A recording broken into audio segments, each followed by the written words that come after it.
I think it's time we ask ourselves if we still know the freedoms that were intended for us by the Founding Fathers.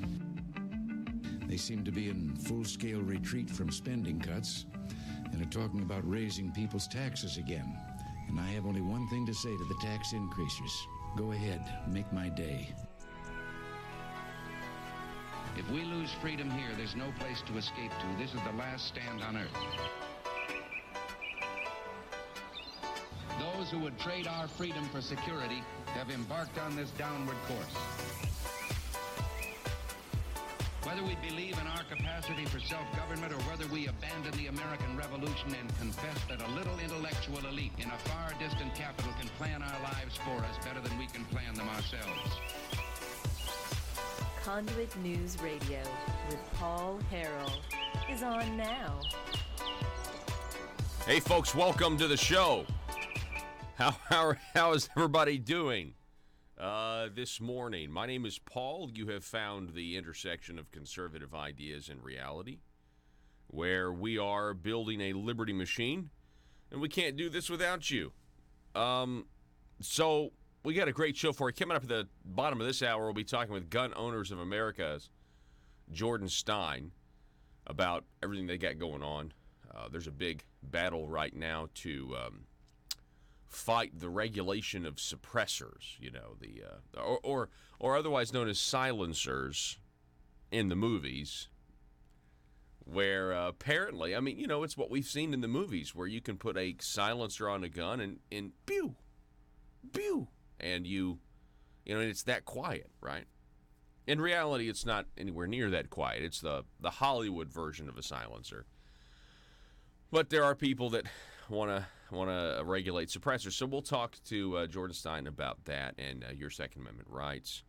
Also, at the bottom of the next hour, we'll be talking with Jonesboro Alderman Bobby Long. There was an interesting exchange that will be of interest to everybody listening. I can promise you this. In the interest of transparency, in the interest of trying to draw out the tax increasers, in the interest of trying to draw out, we need to pass a bill so you can find out what's in it.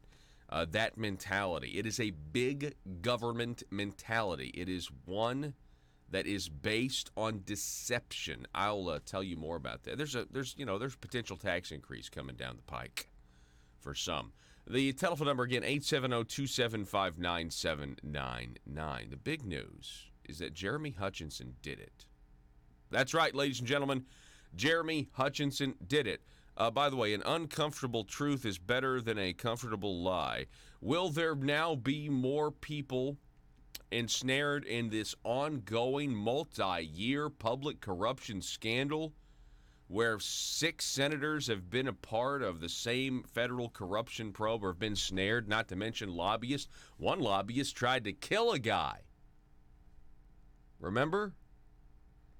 Why doesn't anyone ever bring that up in the mainstream media? Rusty Cranford, the linchpin in this whole operation, the lobbyist, tried to silence a witness by hiring a guy to murder him. You think the stakes aren't high? If you're willing to do that, it's no wonder Jeremy Hutchinson pled guilty yesterday. If you're just joining us and you've been living under a rock for the last couple of days, Jeremy Hutchinson pled guilty yesterday to accepting bribes and filing a false tax return. And he's going to plead guilty to the other bribery allegations, I'm told, on July the 8th in the Western District of Missouri. Go ahead. What do you think? Sound off on Facebook, facebook.com/Conduit News. I'll tell you what I think here in just a moment. And there's some interesting details, some text messages. You know, and all of this, you do all this business with Medicaid entities and the big healthcare companies, and you get pinched because you were bribed by an orthodontist. Who would have seen it coming? An orthodontist. My goodness. You know? Joe. All right, so let's actually get to this. Go to the Arkansas Business headline and throw that up there real quick. Let's see. Pleads guilty to bribery, pleads guilty to filing a false tax return. Scrolling down here. I have to use the screen on this article. For State Senator Jeremy Hutchinson, on Tuesday, he pleaded guilty to political corruption charges, bribery, filing a false state tax return. Let's see. Hutchinson, 45, the nephew of Governor Asa Hutchinson. You know, here's the thing. There were headlines the last time that he was in the news.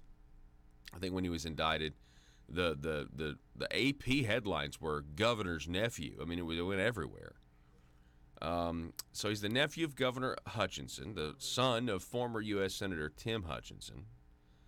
Federal prosecutors indicated, according to Arkansas Business, that Hutchinson will also plead guilty on July 8th. Judge Christine Baker said she would dismiss as moot Hutchinson's pending motion to dismiss. You know, the motion where they had the hearings where the mistress was asked, "Did you work for the campaign?" And she responded, quote, "Well, if keeping him sexually satisfied is considered work, then yeah, I worked for the campaign." Scrolling down, Joe, if you don't mind. Let's see. Tim Dudley, that's Jeremy Hutchinson's attorney, would not comment or say whether his client's plea deal includes an agreement to cooperate with other federal investigations. But there is, according to Assistant U.S. Attorney Stephanie Mazzanetti, a federal prosecutor for the Eastern District of Arkansas, Hutchinson will also be liable for restitution. Let's see here. Former lawmaker said little in court other than to make his guilty pleas. Scrolling down, Joe. Keep going, sir. Let's see here. Now, if you actually go, stop right there. If you actually go and you read the guilty plea, there's obviously individual A, who we're pretty sure, like 99.9% sure, is former Arkansas resident orthodontist Dr. Ben Burris. Okay. So, but then there's interesting. Go read the plea, Joe. Do you know there's mention of a Senator A and a Representative A in his guilty plea? Is Representative A and Senator A the same person? No. A lot of people are like, who are these people, right? Who are these other people mentioned? And are they now possibly in trouble? Let me tell you something. I mean, somebody else is in trouble because the son of a former U.S. senator and the current governor's nephew just pled guilty to all this stuff because, I mean, so somebody else is in trouble for sure.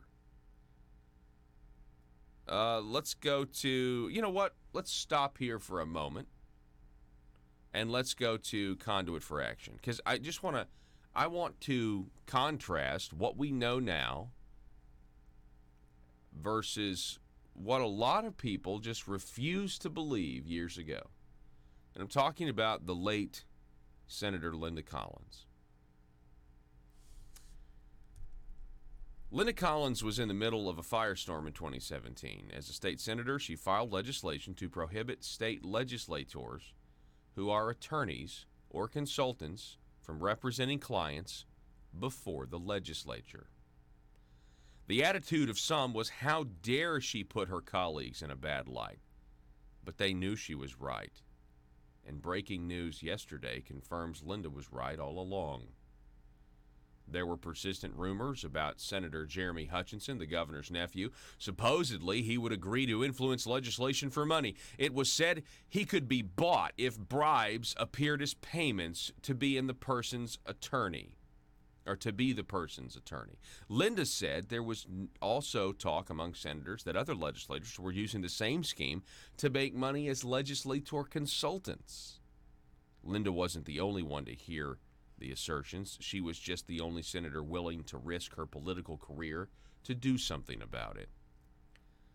Why was she so insistent about fighting corruption when so many in and out of government were satisfied just to grumble about it, then ignore it? First, Linda's service as a legislator was guided by her principles. whether it was about ethics, conservative fiscal or social issues, or protection of your Second Amendment rights. Second, before Linda was elected to public office, she served as a member of the Arkansas Ethics Commission. You don't serve as an ethics commissioner without becoming aware that the system has many loopholes. When Linda presented her ethics legislation on the Senate floor, her chief opponent was none other than Senator Jeremy Hutchinson. Stop. Go to the YouTube video. I've queued it up. It's very difficult to hear because this is before the Senate started streaming. And we're going to take it off right here. Jeremy Hutchinson has already asked one question. You can't really hear it. Essentially, your bill's going to make it hard for me to be an attorney and be a legislator. And this is Senator Linda Collins' response, again, from 2017 on a bill that would have made it illegal to do what Jeremy Hutchinson just pled guilty to doing. Go ahead. Person, if that person that hired you to handle changes lobby for, and you've got a case going on, I think that you are an intelligent attorney. I think you know, Diana, answer the question just a minute. I think you know when you're crossing that line. If you don't know, Brady Sloan, who came out after the meeting to talk to me about this piece of legislation that has a gap, that there has been a loophole. And when he talked to me, I think you've got his number and you could call him and make sure before you do that. That's what we do. And I'm not an attorney, but I have to make sure. And if I decide not to make that phone call and move forward, Senator Hutchinson, taking a risk, but in your case, there's no reason you should not have to follow the same rules that I do when it comes for paper hire. Senator Collins, I do. I've accused, you can check the journal, those are accused all the time. And I do talk to Grant. I'm not asking what Grant thinks about it. I'm asking what his bill is, which is your bill. This is Rich. So this is Senator Hutchinson in 2017 saying, Senator Collins, I do follow the law. I do follow the law. I'm not talking about that. Keep going. It's kind of hard to hear, but listen. And I'm looking into this bill. Am I allowed to be hired by some poor family who's losing their children that have guardianship together? Stop. And still be allowed to vote on? His question is, I care about this bill. Under this bill, am I allowed to take a client of some poor family with children? That's what he just said. And then come and vote on legislation affecting, I don't know what, DHS, DC, what are you talking about? Keep going, keep going. Matters involving guardianships, or you can preclude Senator Flowers, myself, Representative Shepard, and every other lawyer in this Capitol from voting on anything that has to do with the law, because we deal with the law every day.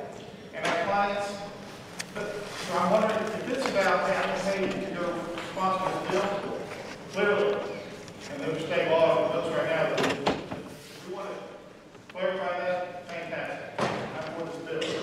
But if your bill, that's why I'm asking, says a lawyer who deals with the law can no longer work on legislation that also deals with the law, then you're basically saying lawyers can't be legislators. Stop. So he says, but if your bill is saying that a lawyer who deals with the law can no longer work on legislation, then you're going to say lawyers can't be legislators. Oh, it's so sad, really.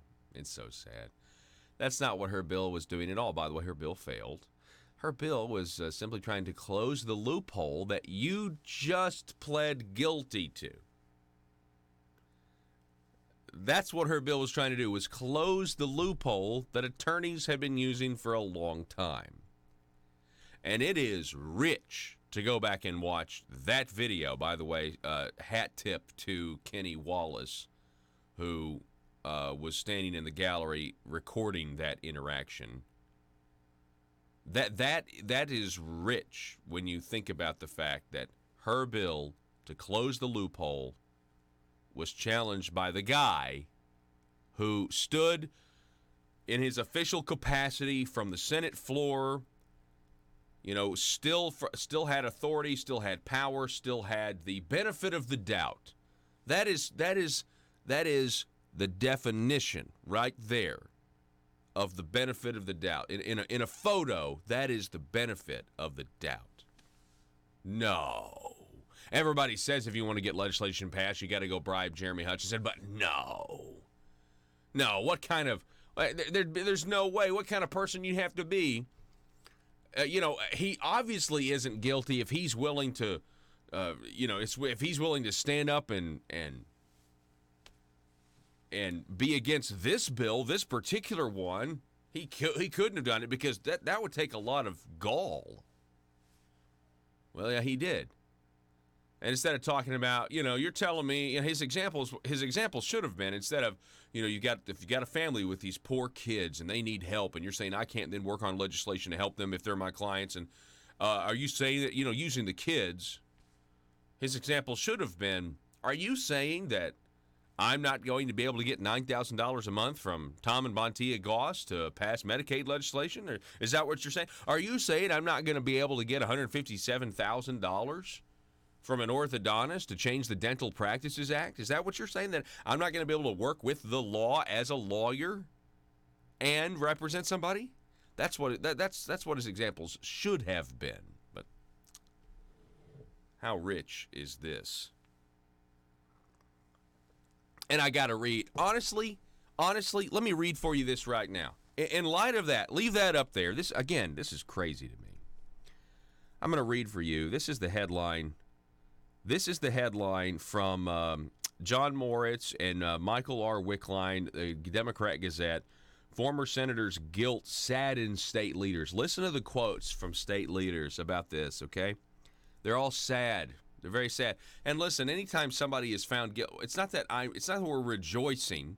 It's not that there is. Jim Henry said there's no joy. No, there's no joy in it. And I was talking about this with somebody last night at the Craighead County Republican Committee meeting, and how it's like, it's unfortunate that this is happening, but this is an effort to seek justice. And when you have somebody who's willing to stand up and publicly, when everybody already knows, he's the guy, and everybody's sitting there and not really doing anything, okay? And you've got one person trying to stop him from doing what he was doing to the taxpayers, exploiting his position and enriching himself. You got one person trying to stop it, and everybody else, and the bill fails, and everybody else knew, and this is the guy?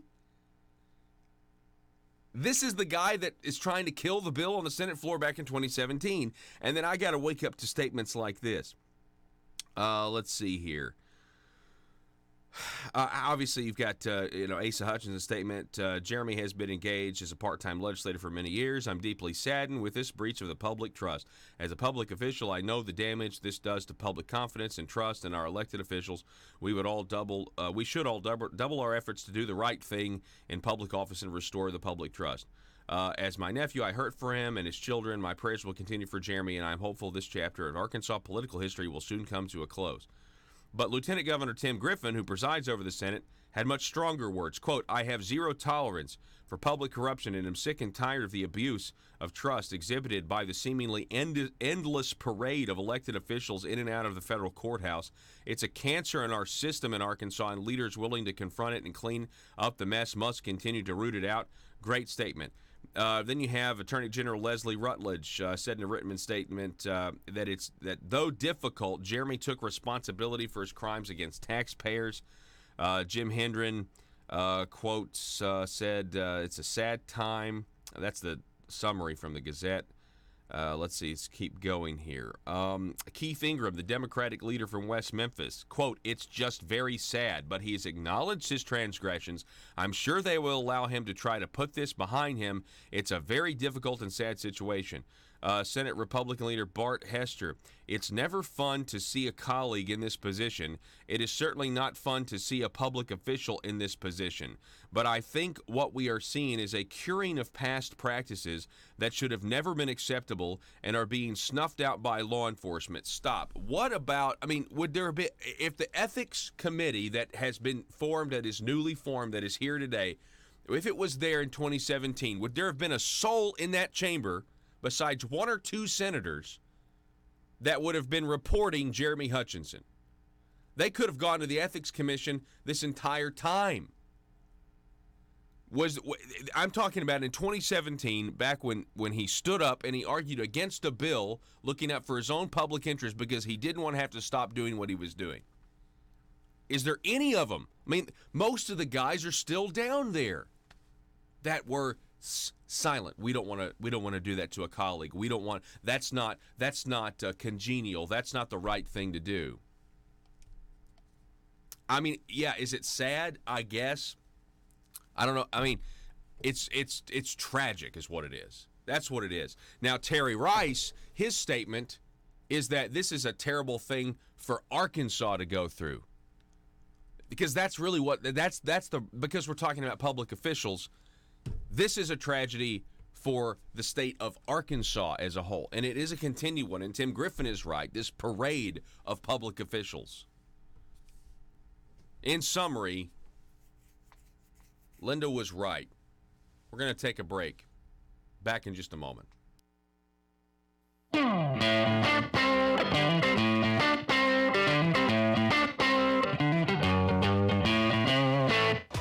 Folks, hey, welcome back to the program. We got a special treat for you today. I want to introduce you to former congressman from the state of Colorado, a Republican. His name is Tom Tancredo. He joins us now via phone. He's from We Build the Wall. Former Congressman Tancredo, thank you so much for being with us this morning. Oh, thank you. Excuse me. Thank you very much for letting me join you. Yeah, absolutely. So what can you tell us about the We Build the Wall movement and where it is right now? Sure. It's pretty exciting, I must tell you. I've been in this ball game for a long time, especially, with regard to the issue of illegal immigration. It was I sort of raison d'etre while I was in Congress. So it's been many years that I have spent in this particular vineyard. But I will tell you, I've never been more excited about anything than what's going on right now with We Build the Wall, because it's actually something that in all the speeches that I have made or articles I've written, this is something I can touch. We've done it. Yeah. And here's what's happened. Hey, folks, it's me, Paul Harrell. I want to say hello to everybody out there who's listening. We appreciate you and your support, especially those listening on KFPW, the Marshall out of Fort Smith, 96.7 FM, 1230 AM. For all of our listeners, if you ever missed the program, you can get us online at conduitnews.com, facebook.com/conduitnews, or our YouTube channel. Just search for Conduit News and be sure to click the subscribe button and click the little bell to receive notifications. Here at Conduit News Radio, we provide you multiple ways to listen to your number one source for Arkansas news and politics. ConduitNews.com.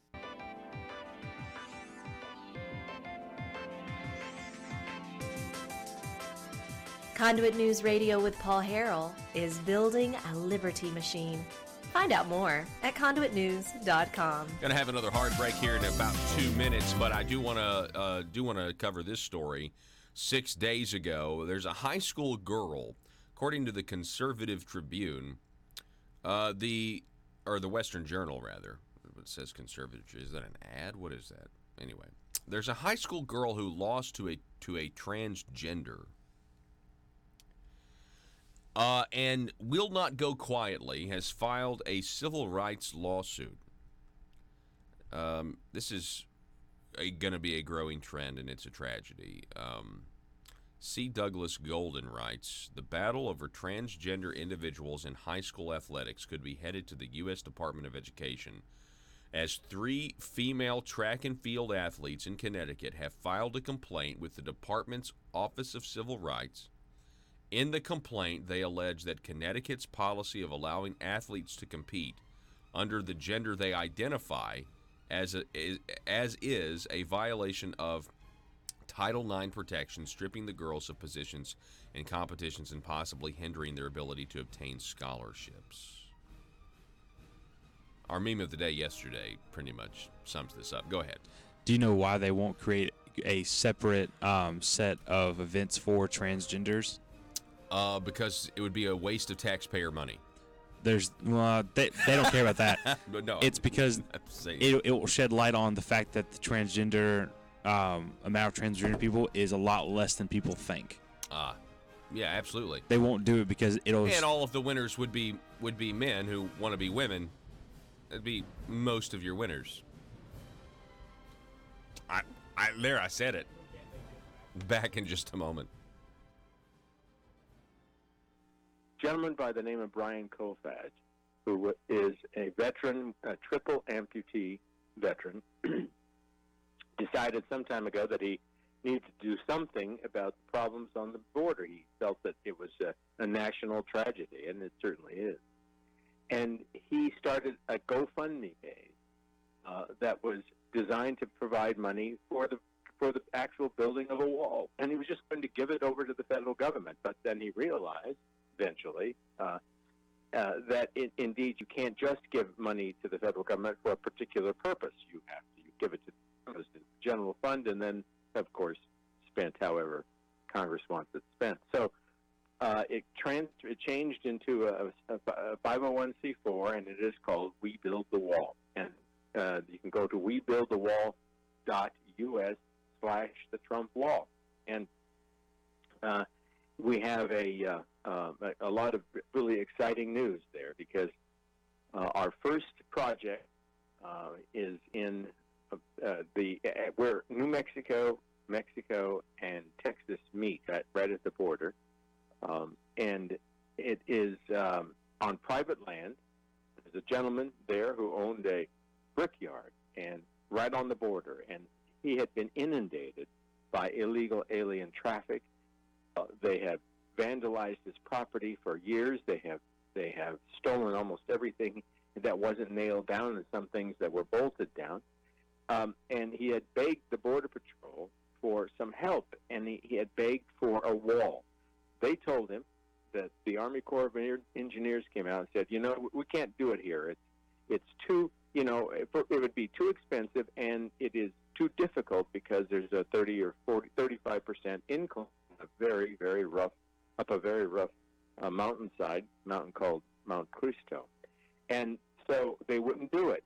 Well, we heard about it, went down there, looked at the property, went and got all the permits that were necessary, and started building. Now, remember, I said that the Border Patrol, and in particular, however, the Corps of Engineers, said it couldn't be done. Certainly not within several months, and also with $20 or $30 million of expenditure.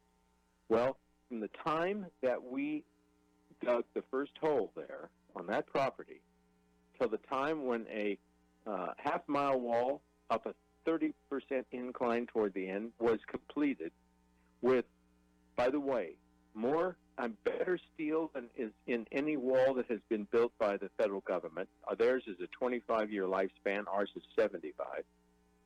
Better sensing equipment. We have...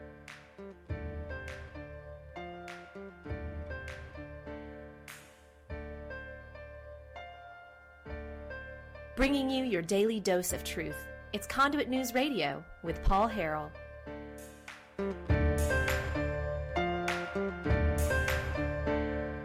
All right, welcome back. 870-275-9799. A few of your text messages. Reggie on Facebook. Corruption exposed. Janet on Facebook. And the ethics we have in law now is not what is needed. Carry on, legislators. Not much has changed. Yeah, it's crazy how in that article, in light of the fact, for just joining us, Jeremy Hutchinson, the governor's nephew, former senator who resigned last August because he was indicted for tax fraud. Then he was indicted for being bribed. And then there was a new charge filed yesterday where he was out of the different district, the Western District of Arkansas, where he was had another bribery allegation. And, of course, he pled guilty. He's going to plead guilty to all these in the Eastern District of Arkansas, the Western District of Arkansas, and the Western District of Missouri, in this ever-reaching federal corruption probe. So he's going to plead guilty. Who knows who's going to give up now? But the legislators seem to all be sad about it. I mean, this is a sad day, or not just this is a sad day. We're very, very sad. It just seemed almost like a talking point. And I understand you're sad for your former colleague in light of what we just played and how everybody knew what was going on and really didn't do as much as they could. I think we could all agree there. These legislators didn't do as much as they could. But it's really a tragedy for the people of Arkansas and the faith that the faith that is now lessened in our government in this whole process. And they've got to figure out a way not to protect institutions, but to restore our trust, because it is it's at an all-time low here. I mean, it's certainly under Republican leadership in Arkansas. Trust in government, trust in your elected officials is at an all-time low. And many of them knew what was going on, and just, I'm not going to say anything because I don't want to upset the apple cart. I don't want a primary opponent, maybe. I mean, who knows? Folks, I want you to welcome back to the program. On the line, we've got Mr. Jordan Stein. Jordan is with the Gun Owners of America, and he's the Director of Communications for this great organization. Jordan, how are you, sir? I'm doing very well. I hope you are.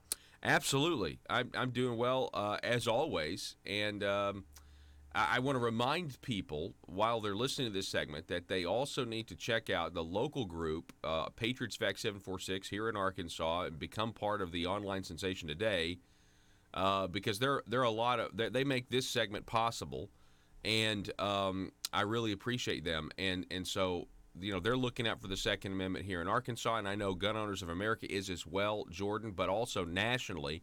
What can you tell us right now nationally about this fight with suppressors? Yeah, so that's kind of the battle of the moment right now is with suppressors, and I'm sure you've heard that down in Virginia Beach there was a terrible mass shooting, and the killer used a lawfully owned suppressor, and then afterwards Trump was asked about suppressors, and he said he didn't like suppressors, and this isn't the first time Trump has said or done something that's not necessarily pro-Second Amendment. So, that's kind of the battle, and we've launched several email alerts and action alerts motivating our members to urge Trump to not ban suppressors. Because, suppressors are already heavily regulated by the NFA. There's FBI background checks, fingerprinting, de facto waiting period, registration, taxes. They're already very regulated objects, and none of that gun control stopped that evil shooter from shooting up what was in effect a gun-free zone. And like what we always say is we need to let people carry guns and shoot back. Mm-hmm. And sadly, down in Virginia Beach, that wasn't the case, and that's why he was able to do so much either. Not because he had a suppressor or magazines, it's because no one were there to shoot back. So does the ability to get a suppressor, the hoops you have to jump through, does that vary from state to state, or is there a national standard?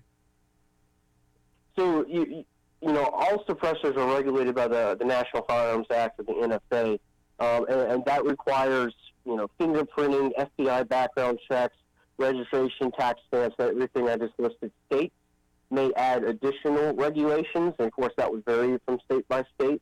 But it's much more of a process than just going to your local gun store and buying a gun, which he did, and he passed background checks. So that's just all the gun control that the antis are pushing has just completely failed in that shooting.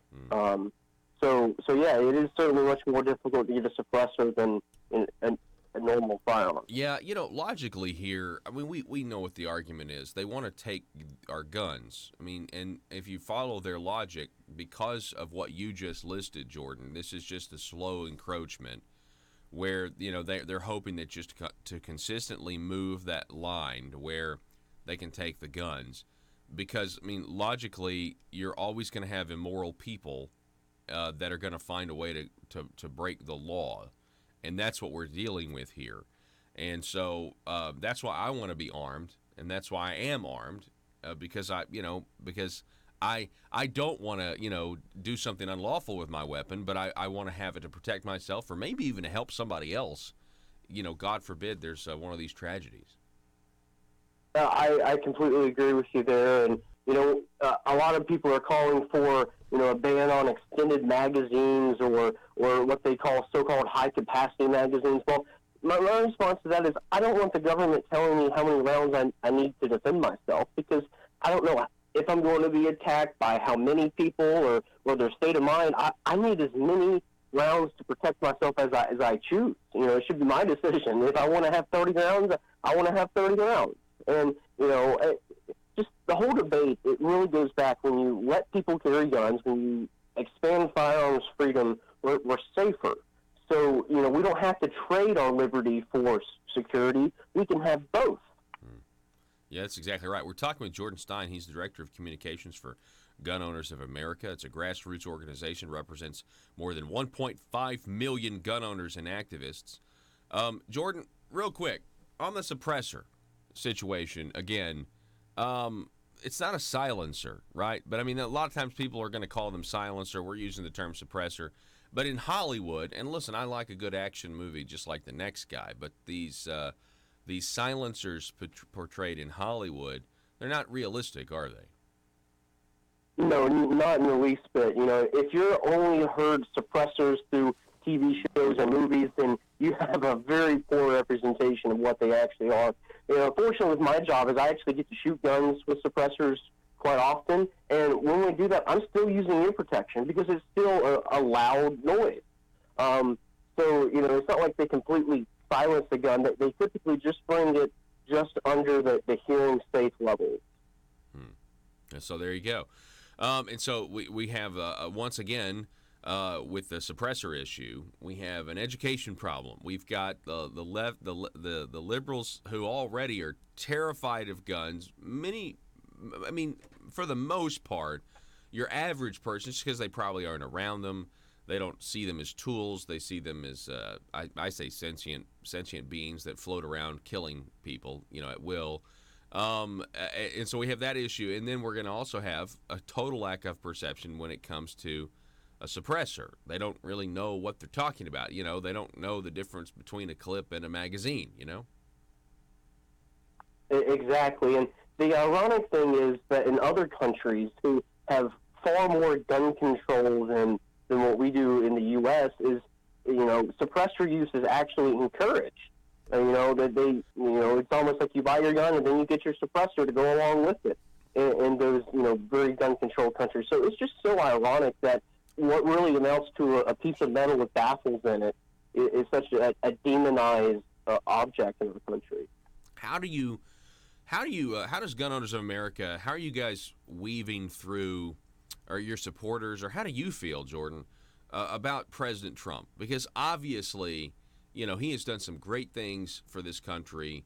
Even in his first year, the Heritage Foundation said he accomplished more than Ronald Reagan, and there's really great things happening. And yet, it seems like kind of everybody's holding their breath and just kind of waiting for President Trump to maybe become more of a liberal on the issue of gun rights, or maybe even other issues. Well, what are your thoughts on that? Certainly, Trump has done great things in other issues, but when it comes to guns, he's certainly been, at least in my view, a disappointment. He campaigned on saying the 8-year assault on the Second Amendment is over. Well, that's not been the case, at least from GOA's perspective, because, as we talked about last time, there was the whole bump stock ordeal where he, essentially wrote them out of law to own, which we're suing him over. He nominated anti-gunners to various positions, like to the ATF director and to the Ninth Circuit. He signed Fix Mix, which was a background extension bill, essentially. So it's kind of been disappointing, and that's not to say he hasn't done some pro-gun things. He has always support for arming teachers and having people shooting back, and he did unsign the UN Arms Treaty. So those are some pro-gun things, but at least in my view, he hasn't lived up to the hype on the campaign trail. So, obviously, he's going to be the Republican nominee. So, and I guess there's got to be some. The only thing to do would be to encourage him to be better, right? That's what I would say. What are your thoughts on that? Well, we have to keep his feet to the fire, and I think Trump will need to realize that a good majority of the reason why he won was because of the Second Amendment voter, was because of the single-issue voter who only cares about gun rights. and they voted for him. And right now, and I take these calls at GOA every day, people are upset. Like, I voted for this guy, but now he's betraying us. And I hear this every day from our members, and I think he needs to go back and actually do something for the Second Amendment, or go back on some of the other things he's done to try to make amends with the gun rights community, because I know, many in the community are very upset. Yeah, well, I definitely think, I definitely think with 2020 coming up, he's going to be looking at his campaign and himself. They're going to be looking at every major constituent group, certainly Second Amendment people. If that's your number one issue, they are among, that's a demographic there. And so you would assume at least Jordan, there would be lip service. I know that's not what we want, right? We want actual action, or in the case of like banning bump stocks, inaction. We just leave us alone, leave our guns alone. But hey, you would think that that's at least going to start up, at least the lip service. Yeah, you would think so, and I would hope to see he actually does some more things. I mean, like I said, him unsigning the UN Arms Treaty was something that he did, but that's a very easy thing to do. That's not really sticking your neck out on the line. And from what I know from kind of being near the swamp, is there's a lot of factions in the White House. You have Don Jr., who's certainly more of a pro-gunner, and yet you have maybe the Ivanka Jared wing of the White House, who's probably a little less pro-gun. He's being pushed and pulled by those wings as well. So I'm sure that's influencing him. Yeah, they should go out and shoot some guns. I mean, I wonder, that should be if you're gonna talk about, a very hot topic, a very popular political issue or a controversial issue, and it's something that you can go experience for yourself. It's something that it's it's not like let's say abortion or something like that, where that's something that only a woman can experience, or what I'm saying. But like, this is something hey, go out and try it, see what you think about it, go shoot some guns, and then you can formulate your own opinion on it. I mean, you would think that would at least be a prerequisite. I'm assuming they haven't shot guns, but they may have. But everybody that works in the White House, hopefully you would have gone out, been familiar with what you're trying to regulate. Yeah, well, I even know there's that famous picture of Obama shooting a double-barrel shotgun. Yeah. So he went shooting from time to time. Not that he was any pro-gun, but that's true. That's true. That's a good point. But I've seen where Trump says he owns guns, and that I believe he said he had a New York carry permit, which is like next to impossible for the average citizen to get. Probably because he got it because he's probably rich and wealthy. But it is certainly discouraging to see, continually battle after battle with Trump just caving in on some issues. Well, at first, real quick, I know we got to go, but I was thinking, hey, we got the bump stock ban. This is going to buy him. This will buy him some goodwill with the people, and really and truly with those maybe in the middle, maybe those on the left, maybe there's some political calculations. And that's not the truth. I mean, if anything, it just buys him less hate. And so if you're going to get the hate regardless, and they're not going to like you anymore by doing it, you might as well just stick to the platform and just do what Trump does best, which is, walk or march to his own drum beat. And, so maybe there'll be a realization, hey, it's not really worth it. I mean, you're going to take all this heat in the press anyway, so why not just leave our Second Amendment rights alone, Well, the Second Amendment isn't a piece on Donald Trump's 3D chessboard, right? I mean, the right to defend yourself isn't something we can just negotiate with. And I remember one of the Patron survivors at a rally said, she mentioned the bump stock ban. That bump stock ban, that's just the first step. We're taking all of them. That's just the start. That. So if you give them something, they're not going to stop. You can't appease them. That's why you can't throw them a bone like bump stocks or the background check system with NICS. You have to hold firm and say, no, we're not going to give an internal gun rights. We want the infringements you already on us repealed, and we're not going to stop it until that happens. Yeah. And that's what we do at GOA. We're not ever going to give an inch. Yeah. And that's what we aspire to do. Jordan, it's a pleasure to have you on, sir. I always appreciate it. I also know that this Saturday, the Patriots of Act 746 are having a luncheon at 2 p.m. at the Western Sizzlin in Fort Smith on Townsend Avenue, and the guest speaker is going to be the Arkansas Lieutenant Governor Tim Griffin. So that'll be interesting. Yeah, I hope everyone can make it out to that. I'm sure that'd be a great time and some good food as well. Absolutely. Hey, Jordan Stein, appreciate it. Director of Communications for Gun Owners of America, the website gunowners.org. It's always great to talk to you, my friend. Yes, sir. Thank you for having me on. Folks, once again, it's the Patriots of Act 746. Go to Facebook.com, search for the Patriots of Act 746, ask to become a member of this group, trying to educate you about constitutional carry here in the state of Arkansas. Also, remember, they have a luncheon. That's this Saturday, June 29th at 2 p.m. at the Western Sizzlin on Townsend Avenue in Fort Smith, and the guest speaker is the Arkansas Lieutenant Governor Tim Griffin. Back in just a moment. Are you a conservative-minded young person and want to let the world know about it? Are you tired of rolling your eyes as your professor regurgitates progressive, PC, neo-Marxist nonsense? Then you should interview on Conduit News Radio's Young Conservative segment and tell us about why you believe the way you do.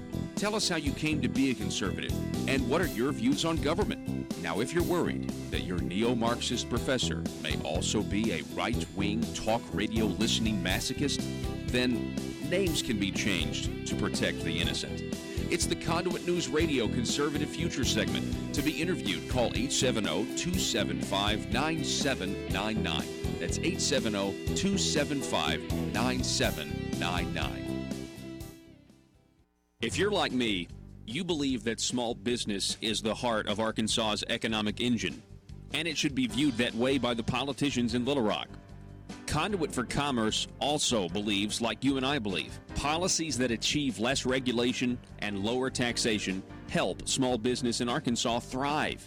Other policies like small, constitutionally consistent government and reducing citizen dependency on government keeps it from growing and expanding its influence on our daily lives. Conduit for Commerce works every day to educate the general public and legislators on these important priorities in the name of Arkansas small business. By the way, contributions to Conduit for Commerce are tax deductible. Log on now to conduitforcommerce.org and click on Contact Us on the right side of the page. That's conduitforcommerce.org. Go there now and learn the facts on protecting small business in Arkansas.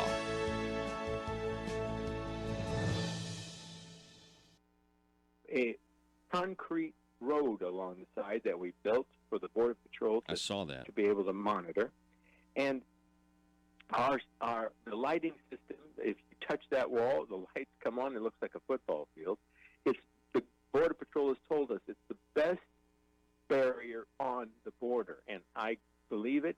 And we did it in 10 days, and we did it for between $8 and $10 million. Gosh. And so, it is absolutely amazing what can be done. You know, number one, by private citizens contributing. We have almost 400,000 contributors.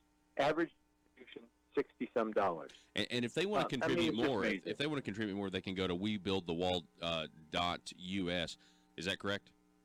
That is absolutely correct. So we're talking again with former congressman from the state of Colorado, Republican Tom Tancredo. So there's obviously pushback from this. The fact that Determined to drain the swamp in Little Rock, it's Conduit News Radio with Paul Harrell.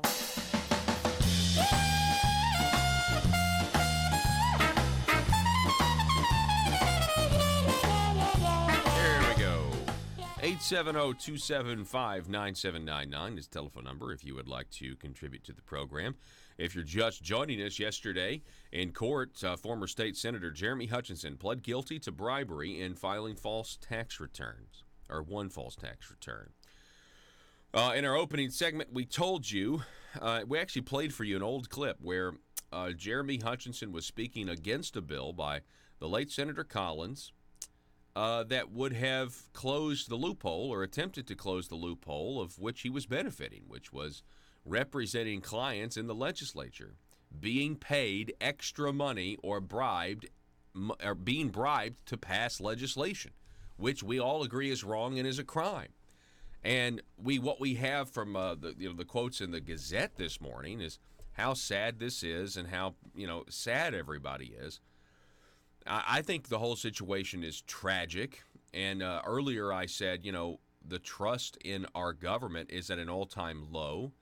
And I said, it's up to the people down in Little Rock to fix this and restore the trust. But here's the thing. That's not entirely accurate. The truth is that trust clearly can be misplaced. So instead of restoring trust, why not be trustworthy? Just be worthy of trust. Just do the right thing and don't try to scam the people by using your power to carve out a financial niche for yourself. And people are talking about this with Joe Biden.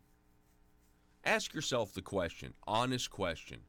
Why does the political class in Washington, D.C. want to get Donald Trump and go after his finances? Is it just because they hate the president, or is it because they hate capitalism? It's a combination of both, right? Donald Trump made his money and didn't do it while being a career politician. Versus Joe Biden, who's worth millions of dollars, went into public service as a very young man and made all of his wealth by profiting from his position as a senator. Oh, he's fine. We don't need to worry about his finances.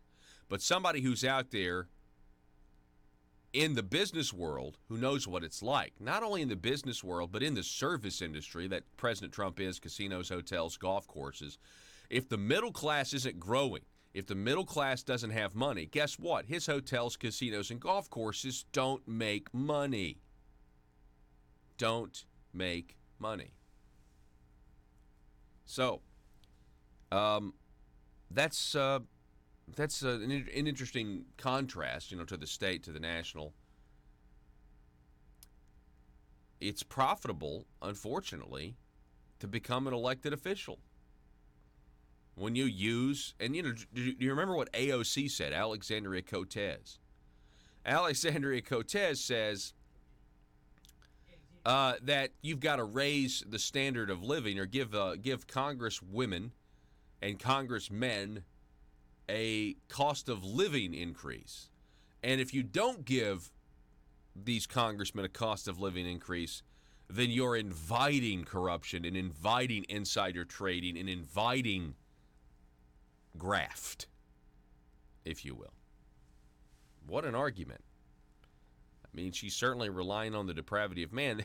Like, well, we're going to do this unless you give us our money. We'll get it one way or the other.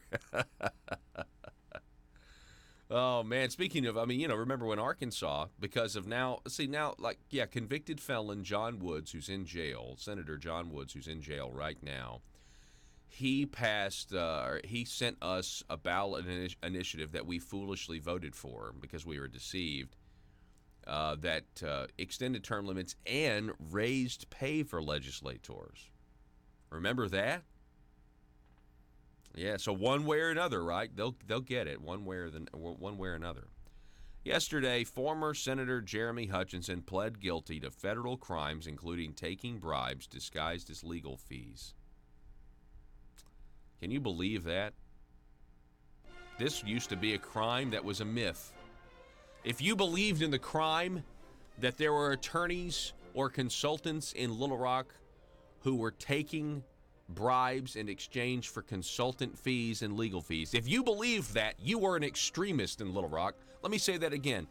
If you believed that attorneys were illegally taking bribes as legislators to pass bills and disguising them as legal fees, you were a crazy extremist.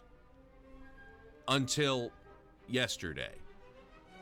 Yesterday, Jeremy Hutchinson pled guilty to doing just that. An uncomfortable truth is better than a comfortable lie. Back in just a moment for hour number 2 The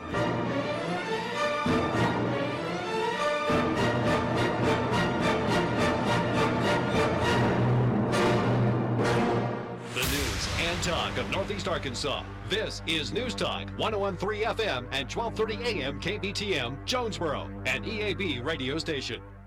This is even going up. It drives people on the left mad, really drives anybody with an agenda mad, and they're probably going to make up stuff, make up reasons why the wall, why you guys don't need to continue. I mean, I'm sure there's going to be efforts to stop you guys from continuing doing what you're doing, right? Absolutely. There's the last thing. Well, I mean, and it comes from a variety of places, not the least of which, of course, is the Corps of Engineers that don't want to be shown up. But also, you have to understand, and this is really, I don't know, disheartening in a way. Corruption does not stop at a border. The southern border of the United States is a place that is traversed by people with very bad intentions and who are bringing every single day hundreds of millions of dollars, drugs and human smuggling activity through across that border. And I guarantee you, there are cities all along the border that have been affected by this, mayors, police chiefs, elected officials at all levels who don't want to see a barrier because, as the mayor of El Paso said recently, we don't want that. It will stifle a commerce. Well, yeah, it will stifle one kind of commerce, that's for sure. And it's the kind these people are being paid off from.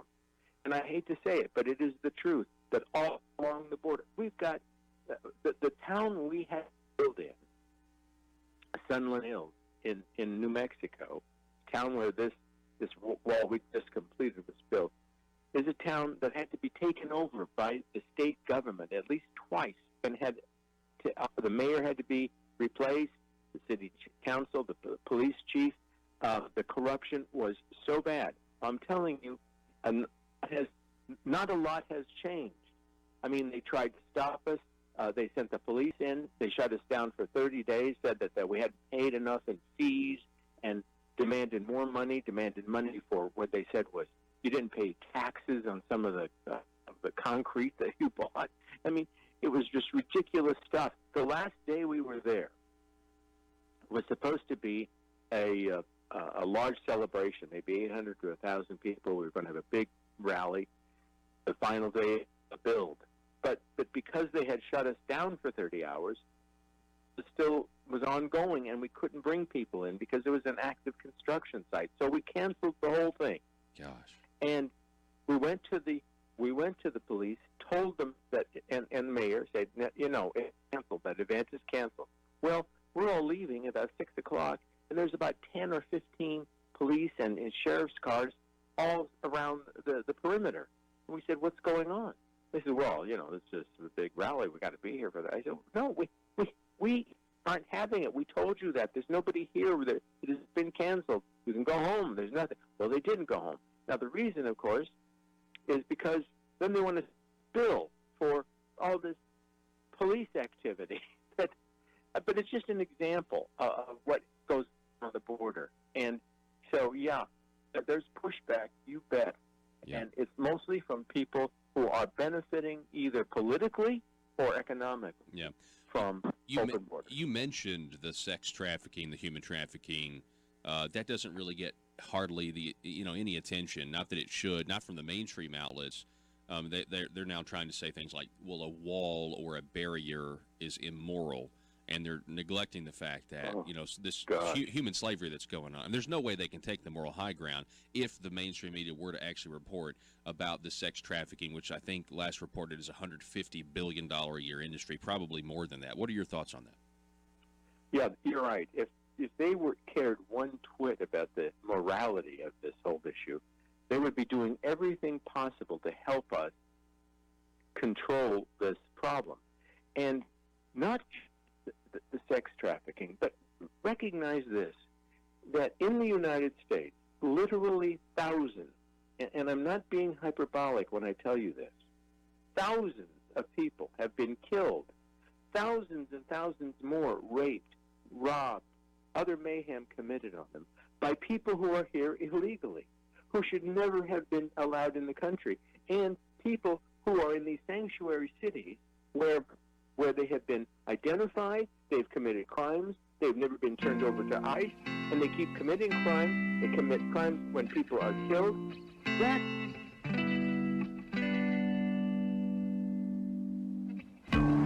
I think it's time we ask ourselves if we still know the freedoms that were intended for us by the Founding Fathers. They seem to be in full-scale retreat from spending cuts and are talking about raising people's taxes again. And I have only one thing to say to the tax increasers. Go ahead, make my day. If we lose freedom here, there's no place to escape to. This is the last stand on earth.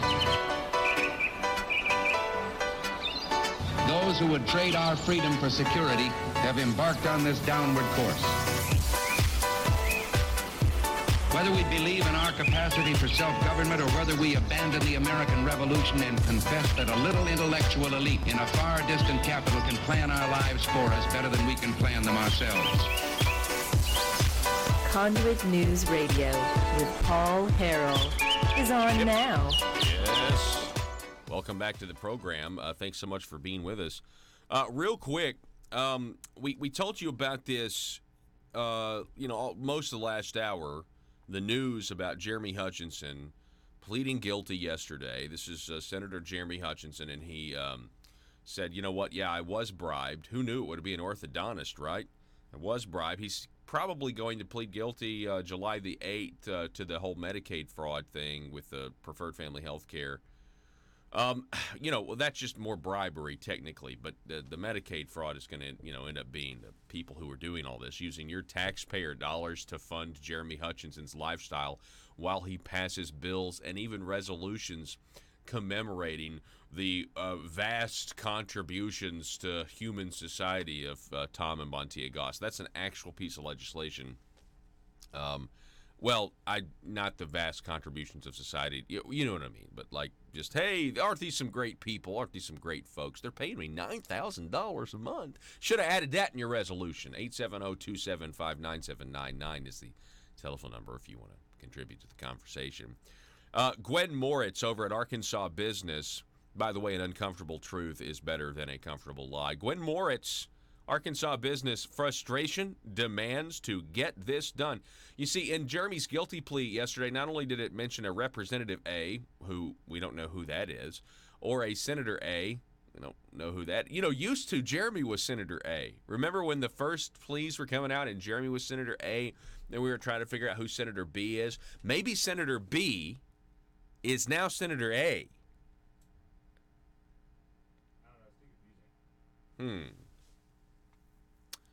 That'd be a funny joke. If any of you out there are meeting a state senator for the first time, and they introduce and say, hi, I'm so-and-so.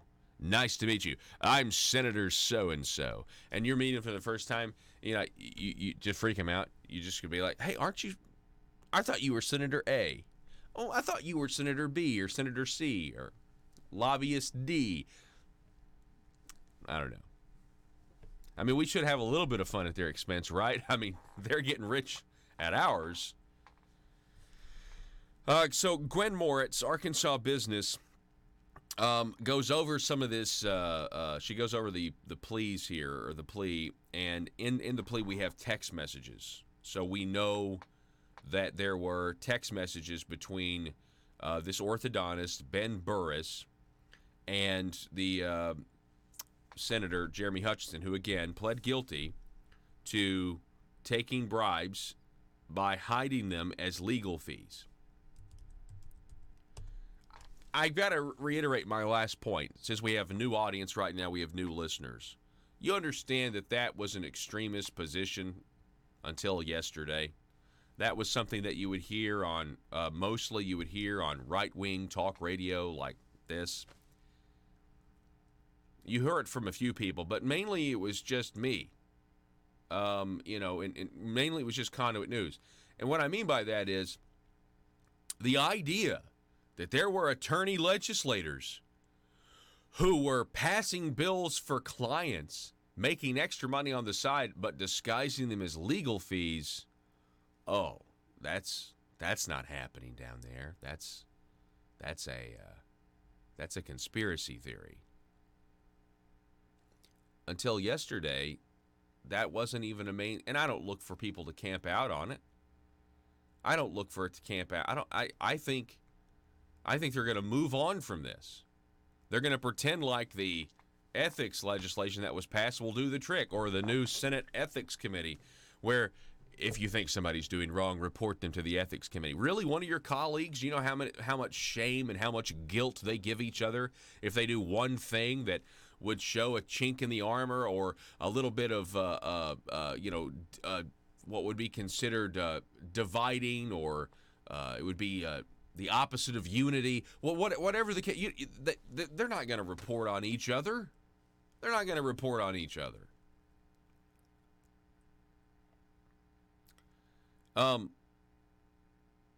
Until yesterday, Jeremy Hutchinson was that was just a crazy conspiracy theory or something that they would just whisper behind a column inside the Marble Palace. I wonder how much money they're paying him to.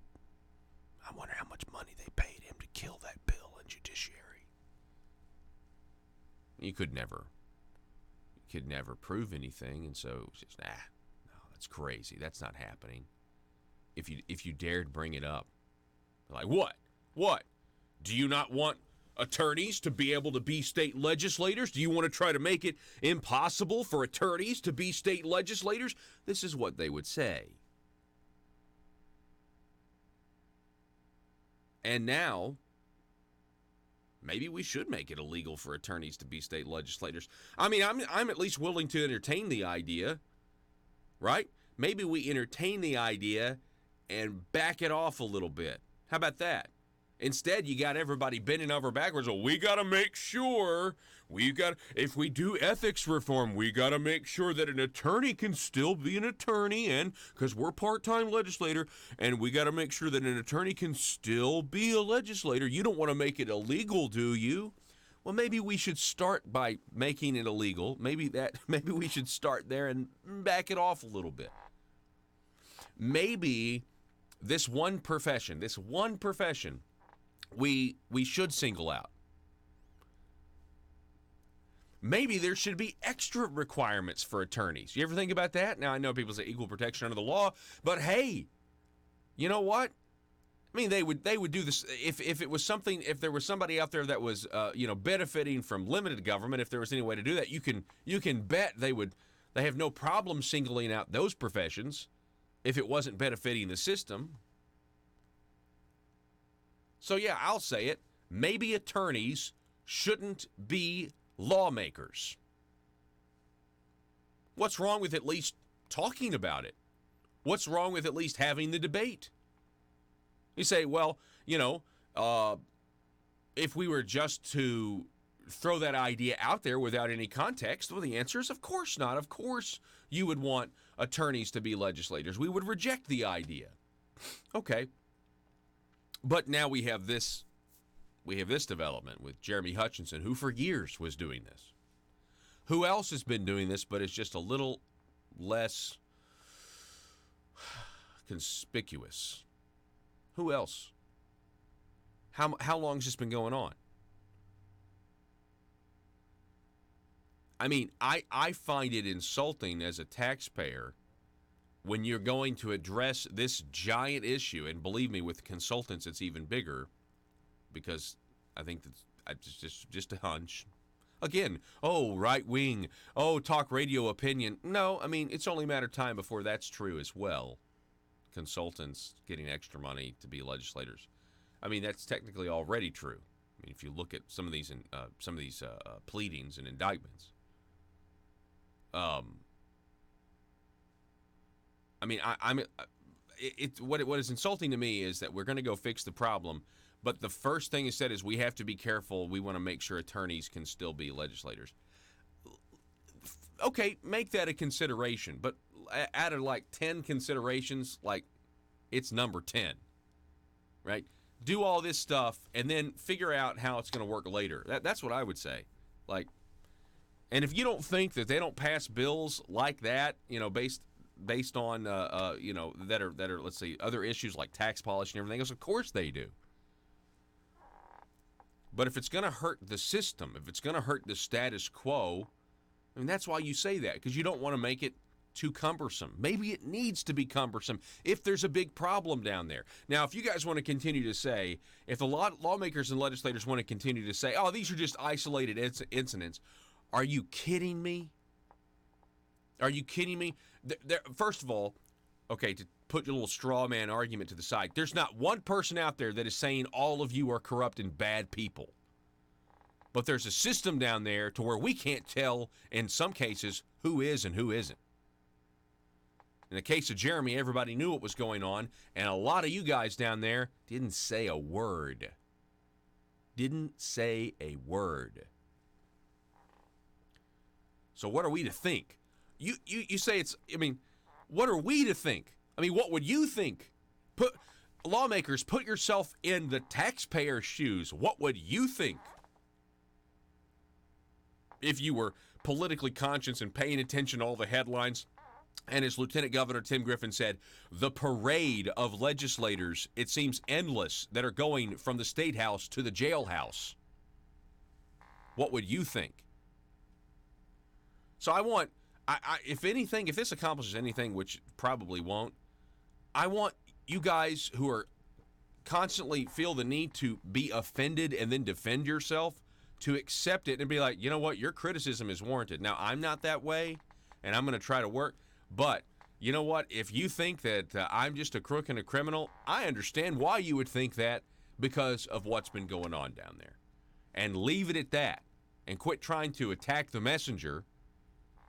And say, well, you're trying to make all lawmakers, look bad. You guys have done that. You guys have, not us. I mean, you've got some lawmakers out there that wouldn't even help the FBI when they were requested to wear a wire after they were approached and asked to be a briber. Give me a break. 870-275-9799. Back to Gwen Moritz. I'm sorry. Gwen Moritz has this really good piece here.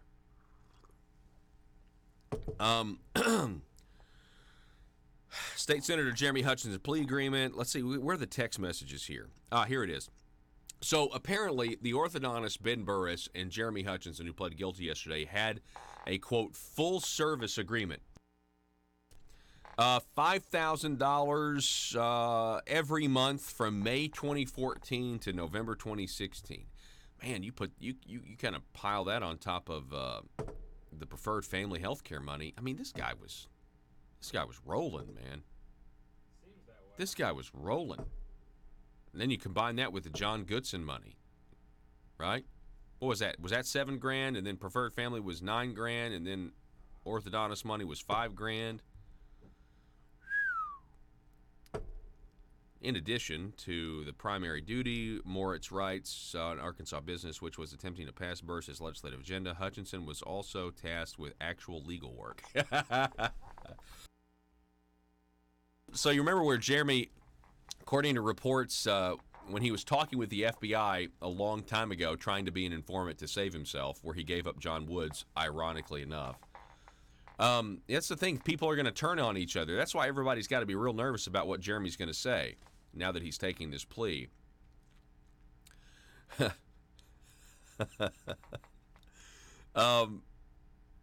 There was an admission where Jeremy told the FBI that he wasn't really that good of an attorney, and it's because he's not a good attorney. The only thing he has is essentially selling access by passing bills for clients. And that's obvious. That's obvious. At least he had accepted it.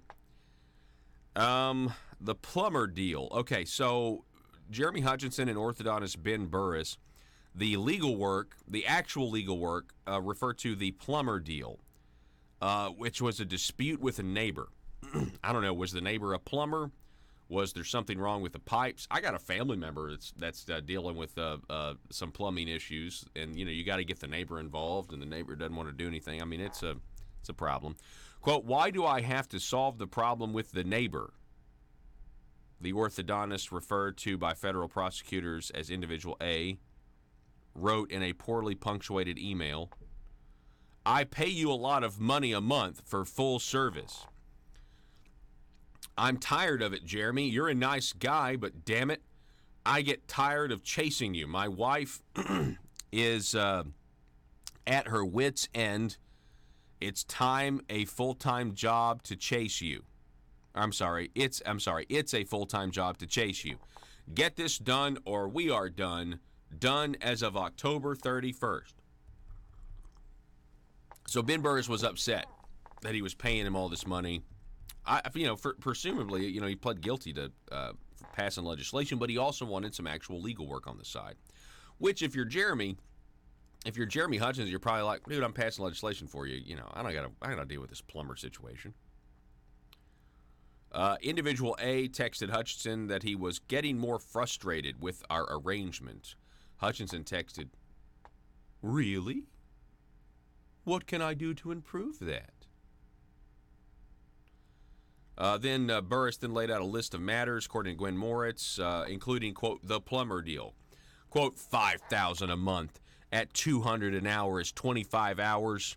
I'm happy to pay you, but I need to get some ROI, man, like I told you a few weeks ago. Hutchinson assured him that he was working on the issues. Burris then asked, what can we do about the state of Arkansas restricting the dental boards they will accept for licensure? We have legislation that will do that, Hutchinson replied. It's being heard in January of next year. Cool, Individual A replied. And then, of course, let's see, when did they actually, in 2013, Burris was in a dispute. Okay, it talks about this. We know, I interviewed Ben Burris on this. I interviewed this orthodontist, just so you know, because I was on his side. I got a lot of grief from my dental friends about it, from dentists, just because I'm not for regulation. I mean, deregulation. I interviewed Ben Burris because I was like, I don't understand why you can't put braces on and clean teeth at the same time. I know the dentists are going to make the argument. They can make the argument. I'm not a dentist, but just for free market purposes, it seemed like a normal thing to do. Who knew Ben Burris would get so frustrated he'd just start paying off Jeremy Hutchinson? But, apparently it's the thing to do. After agreeing to stop offering dental hygiene services, Burris hired Hutchinson in February 2014. Yada, yada, yada. The purpose, listen to this. Hutchinson explained that as part of the arrangement, there needed to be real legal work. The purpose of the legal work was to conceal the true nature of the relationship. That is, Hutchinson would be paid to carry out Individual A's legislative objectives. Oh, my goodness. Again, that right there, that used to be a conspiracy theory. Oh, that's not really going on. We don't need legislation to fix that. They thought it would be easy. Anyway, $157,500. Now, I'll remind you that up at conduitnews.com, you can check out this article right now at conduitnews.com. Flashback. In 2017, on this program, a dentist, claimed Jeremy Hutchinson was bribed to alter the Dental Practices Act. And here's the quote from the former head of the Arkansas State Board of Dental Examiners, Dr. Jim Phillips. The etiology of this actually began 5 or 6 years ago when a local orthodontist named Ben Burris decided that he wanted to do more than just orthodontics. He wanted to do general dentistry. At that time, state rules and regulations prohibited a licensed specialist from doing general dentistry. Dr. Burris decided that he wanted to do general dentistry and hygiene specifically in his practice. Well, this didn't sit well with the general dentist here in town because he would take their patients and do hygiene in his orthodontic office. Sometimes he would do things that they didn't want to do as far as treatment plans, but the bottom line is that this became a significant issue. He was brought before the State Board of Dental Examiners, which basically voted against him and censored him for practicing outside of his specialty. Well, apparently this didn't sit well with Dr. Burris because he enlisted the help of a senator, Jeremy Hutchinson, the governor's nephew. I understand that this was a cash transfer to initiate this legislation to what we call Open the Dental Practice Act. So that was back in 2017. These allegations were well known among the dental community. Who knew it would be dentists? Who knew that Arkansas politics would rise and fall on dental and dentists and orthodontists? We got to take a break. Back in a moment. Another aspect, they don't think that's a moral issue. The fact that they can vote for sanctuary cities, the blood on the people who are killed in this country by people who are here illegally is on their hands, I will tell you. And you know, talk about a moral issue. Yes, combine that. How about the children that are not just only sex trafficked, but for that they are used, they are recycled, they are hired, they're used because they can become the ticket into the country. Once you get across the border, you use the kid and say, "This is my kid," and so we can't, you know. Therefore, our laws say you can't take them away, they can't separate them. So they get into the country. It's like a free ticket. And so the kid is then taken, sent back to the cartel, and this goes on and on. It keeps getting recycled. We stopped a group around in McAllen, Texas. Our little entourage. Here comes a group of about 26 from Honduras, and we get out of the car and. Hey folks, it's me, Paul Harrell. I want to say hello to everybody out there who's listening. We appreciate you and your support, especially those listening on KFPW, the Marshall out of Fort Smith, 96.7 FM, 1230 AM. You know, for all of our listeners, if you ever missed the program, you can get us online at conduitnews.com, facebook.com/conduitnews, or our YouTube channel. Just search for Conduit News and be sure to click the subscribe button and click the little bell to receive notifications. Here at Conduit News Radio, we provide you multiple ways to listen to your number one source for Arkansas news and politics. ConduitNews.com.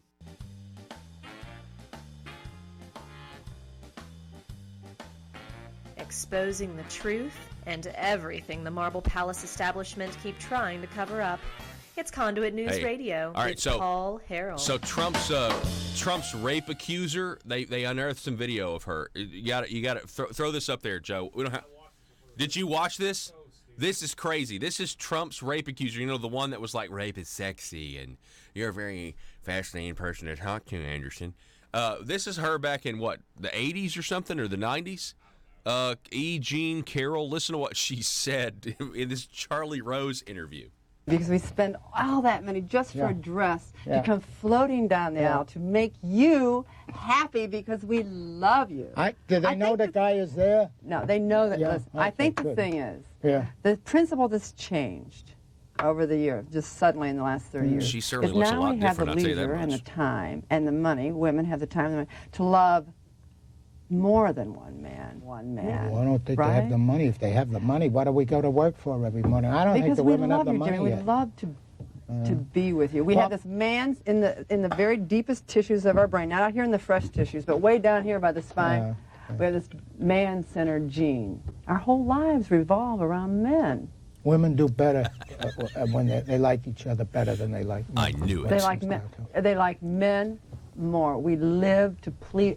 I can prove my case. Think about all the weird, screwy, twisted things women do to prove that we love you. Like what? Bikini wax. Yeah, but there's a lot of rules. You can't walk out of the cave of the club and drag a woman back. Equality has made it better. But Jerry, women love that. Or near equality has made it a lot better. But Jerry, women love that. Took a big old club and. No, that's no, but I mean figuratively. Women love that. You know, just come in with a big old club. The notion of being hunted. Love. They do. You love that? Yes, that's what women want. That's what the 103rd precinct is for. They're in there screaming, arrest them. It's an assault case. Well, we don't literally want to be clubbed until we're bruised, but we want to. But you want to be chased. We want to be. You want to be pursued. That's right. So what did you learn from that experience? I learned about men and about. Well, first of all, you can go back and change the past. I learned that. Well, first of all, you can go back and change the past. Oh, we love it. You can screw around with your Charlie. past. You can find out what actually happened, because you have a memory of your past. It lives in a certain way in your mind. You go back and you find out the truth. It's frightening. What's the truth? They're distraught. Their whole lives are distraught, Yeah. unless they have a man. Waking up without a boyfriend is one of the worst things a woman can go through. You got to have a boyfriend. You All have right. to have a man. Wow. You have to have a I husband. love how Must politically have. incorrect. That Stop. means you love- I love how politically correct some of her assumptions are, but we love it. We love it, Jerry. We love to be clubbed and dragged into a cave. Another aspect, they don't think that's a moral issue. The fact that they can vote for sanctuary cities, the blood on the people who are killed in this country by people who are here illegally is on their hands, I will tell you. And talk about a moral issue. Yes, combine that. How about the children that are not just only sex trafficked, but for that they are used, they are recycled, they are hired, they are used because they can become the ticket into the country. Once you get across the border, you use the kid and say, "This is my kid," and so we can't, therefore our laws say you can't take them away, they can't separate them. So they get into the country. It's like a free ticket, and so the kid is then taken, sent back to the cartel. And this goes on and on. The kid keeps getting recycled. We stopped a group around in McAllen, Texas. Our little entourage. Here comes a group of about 26 from Honduras, and we get out of the car. And usually, through experience over the years, when this happens, they all run, split, try to avoid being contacted. Well, this group, they keep coming right to us, walk right up. Hello, hola. Yeah, we're from Honduras. Where's the Border Patrol? We're trying to get to them, essentially. And they were carrying, 2 or 3 of them carrying these kids, others that are, holding hands. And we said to the kids, "Is this your father?" No. Say, and then they'd get scared because they knew that there was something going on, right? Yes. But none of these kids were actually the children of the people who held them. And so you want to talk about moral issues? Oh, man, do we have them. Yeah, we have a big time. And it certainly is, the situation down there, it's a crisis, and it's something that's been building for decades, and I think members of both parties are to blame for this.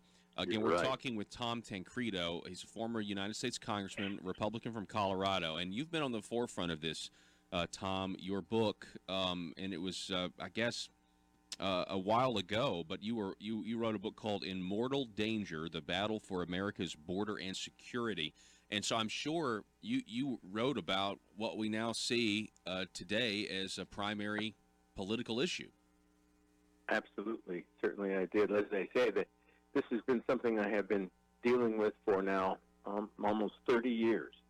And it to me, I looked at it as one of the most significant political domestic issues that you can possibly discuss. In fact, I ran for the Republican nomination for president in 2007 on this. I mean, I was never going to get the nomination. I was well aware of that. I was never going to be the president. But I had spoken enough on the issue and around the country so often that I had gained.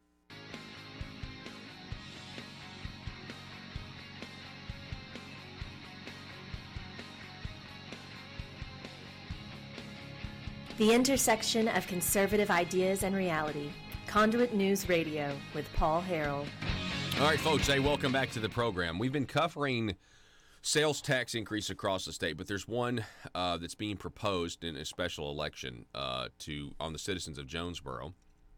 And it's a 1 cent sales tax increase on the ballot. Half of it's going to be used for police and fire, much like they did, or that's what it's claimed, much like they did 10 years ago. I was here 10 years ago, and none of that tax increase last time went to police and fire. It was a shell game.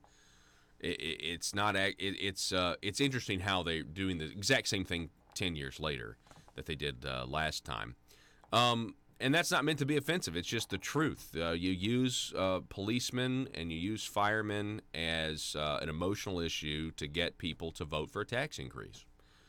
And so now they're doing this again, but that's only half of this new proposal. Only half of it's for police and fire. The other half cent is for luxury or a quality of life tax.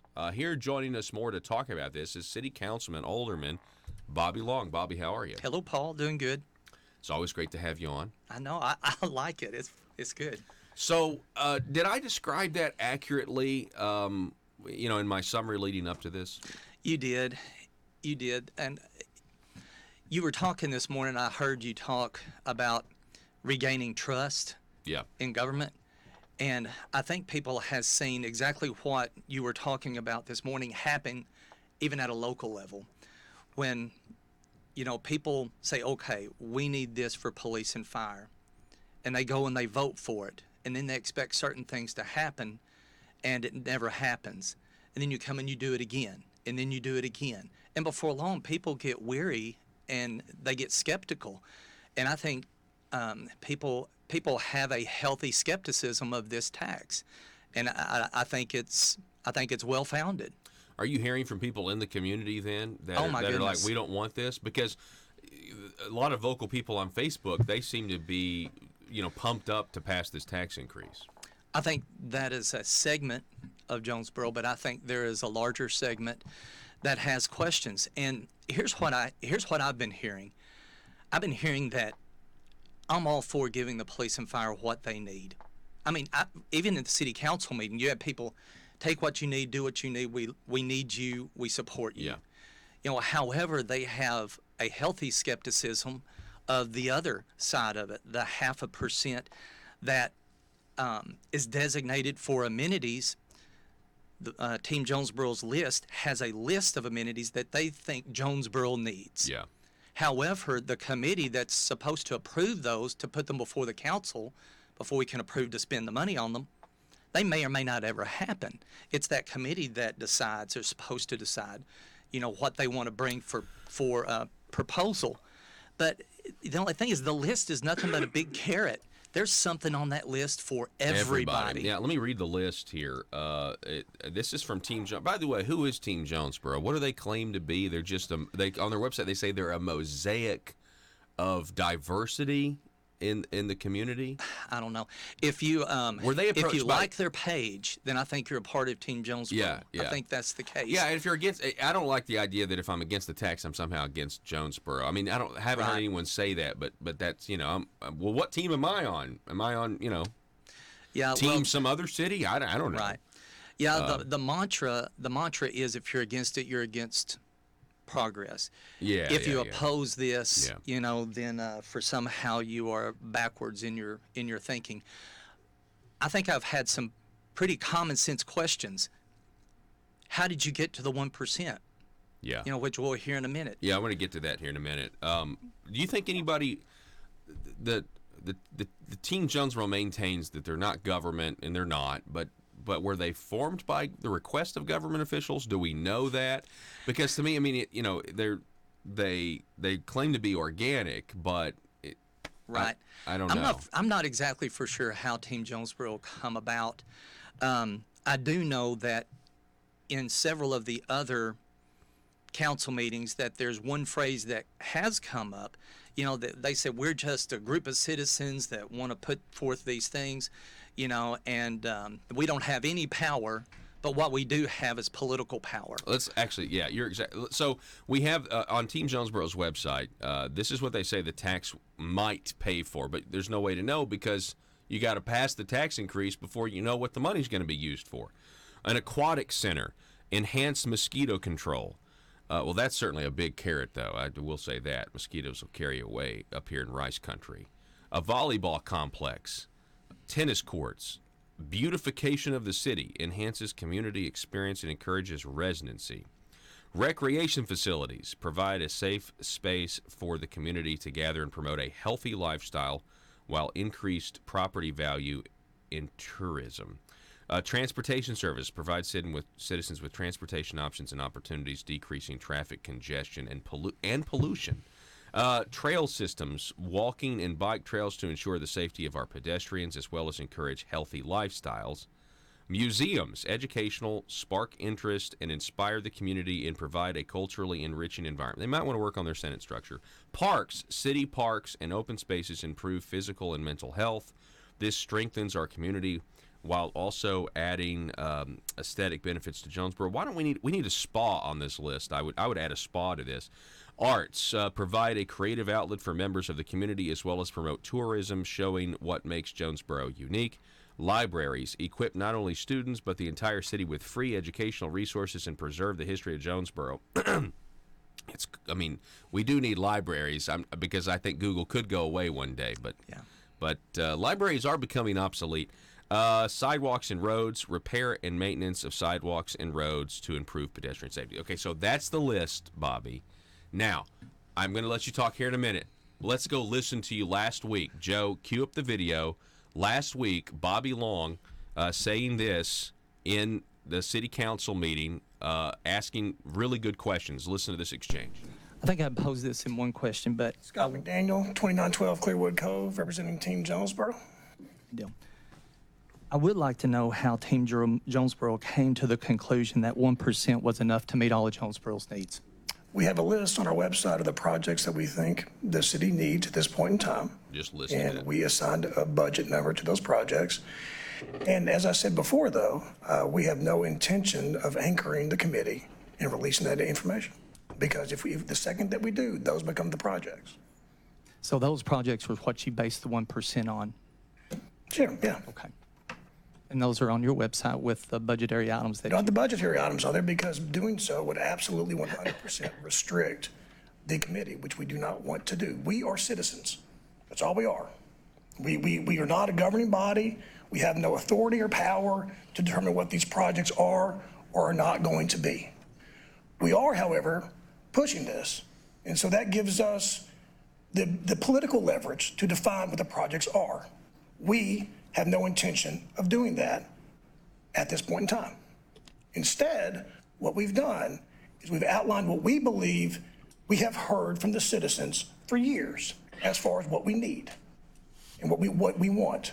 And we took a look at that and we assigned budget numbers. But again, we have no intention of releasing that right now because the second that we do, that becomes the project list. That's not our job. That is the job of the committee or the oversight council, and that's the job of y'all. It's all said and done. So, so let me get this right. You have a list of projects that you have assigned a budgetary number, but you're not letting anybody see it. So is that what you're saying? Because here's the thing.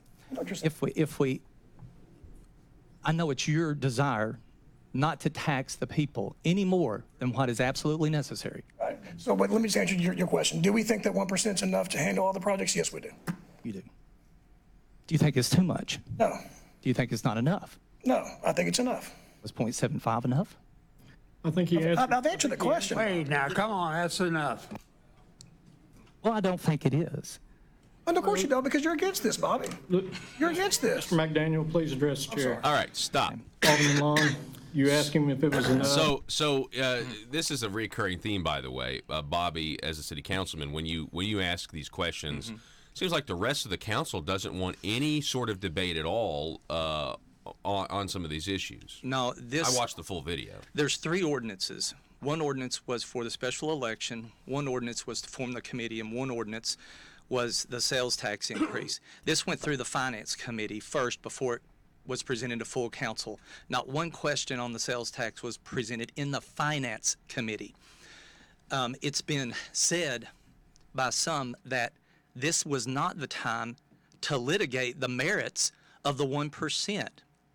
However, I think it's the perfect forum to litigate the merits of the 1%. If we're not going to do it on video, on tape, in front of a camera where everyone else has the opportunity to go back and look at that, then where is the right place to litigate the merits? It is our job as a city council to put forth, we do that with ordinances all the time. We even send ordinances back to the committee they come from when they're not written properly or they're not doing what we want them to do or their additions or anything like that. We send them back all the time. Why is this ordinance any different? Yeah. Why was the representative there from Team Jonesboro, Scott McDaniel, why did he say, well, we have the budget, we know how much each one of these promises would cost, or these suggestions, I guess, but we don't want to put it out there? Why would he? I mean, do you buy that explanation? Because he seemed to suggest that the tax money would go to a list that's even broader than that list, and that's why they don't want to put a budgetary item next to it, because then it would somehow limit the amount of goodies that we would get from this tax increase. But I suspect that this list of projects, I don't think the math would add up, and I don't think it would be enough money to do all of this. No, the bike trails already proposed is like $54 million.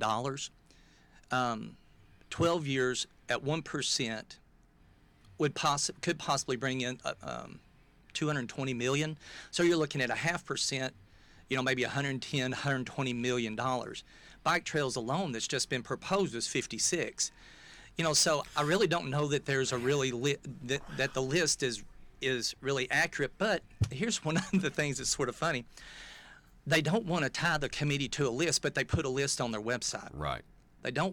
They want transparency, which was one of the words that they used at the beginning, but yet they have no intention of releasing the budget numbers that they've assigned so that we could actually see if they were even feasible or realistic at all. Yeah.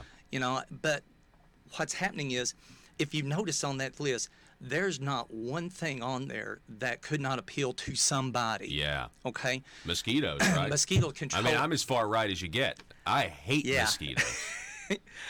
Yeah, so there's something that appeals to everybody. But, I mean, that's what they do. None of this is guaranteed. Here's the funny thing, too. It's for repair of sidewalks. We've already got money in the budget for sidewalks. What happens when now we've got a secondary revenue stream? Does the money for sidewalks go away? The departments of the city is responsible for putting their budgetary items together every year, and then we review it, look at it, and approve it. Okay, but what happens when now you've got a secondary funding stream that you no longer need this? Does this go down? We pulled, I believe the number, and I could be wrong on this, $14 million out of reserves to balance this budget this year. In the city of Jonesboro. What happens? Yes, what happens when now we have $120 million of stuff that we have got to maintain, staff? Where are we going to get the money to support that? I don't know of one governmental entity that actually operates in the black. Yeah. So what makes us think that this is going to operate, that any of this is going to operate in the black? Well, it's people. It's like a credit card. People want to they want the stuff now. They want to find out how to really pay for it later. That's kind of what it's the mentality is. They just want.